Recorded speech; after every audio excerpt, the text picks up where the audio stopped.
Hello everyone, today I will cover left censoring through a real life example. Let's begin with the introduction. Say a doctor was conducted a study over few patients, suppose 3 patients, where the study was conducted 1st June to 13th June, and the doctor is observing about their progression of health condition.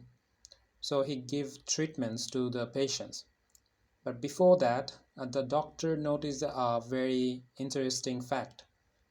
And the fact is that among these patients, among these 3 patients, one was detected that his progression of health condition started before the study conducted.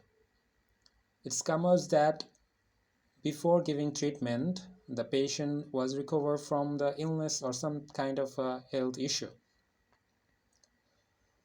So that is the pure case of left censoring.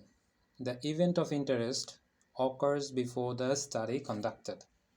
So the observation that we get from this example, the first one is the event of interest. In this particular case, it is our progression of health condition, which is started before the study conducted. Next observation is the exact time. See, we know that the event of interest occurs before the study conducted, but we doesn't have the exact timing at which time the event of interest occurs. So that is the cases what happens in censoring, right? So that is the second observation, exact timing. Next is it is a mathematical notation. See, whenever the study was conducted, in my example, which is 1st June to 13th June, 1st June is one of the censoring time, and the event of interest, which I doesn't have exact timing, I denoted it like the t, and it is always be less than or equal to the censoring time. So it is one of the representation of mathematical notation of left censoring.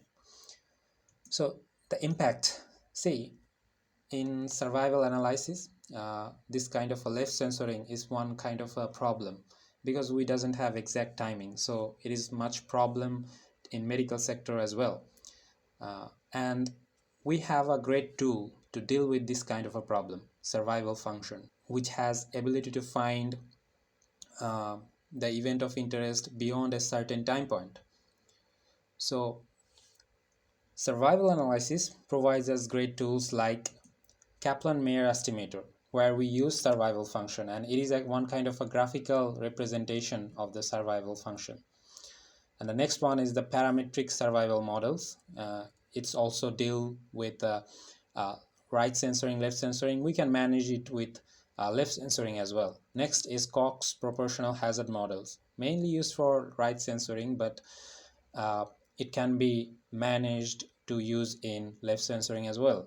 If you notice that left censoring is not that much common, so we have to manage all these things for left censoring. And in conclusion, that we can say that left censoring is one kind of censoring that occurs before the study was conducted, and most interestingly, we doesn't have exact timing at which time the event of interest occurs. So here we finish yet another data stories with left censoring. Thank you very much.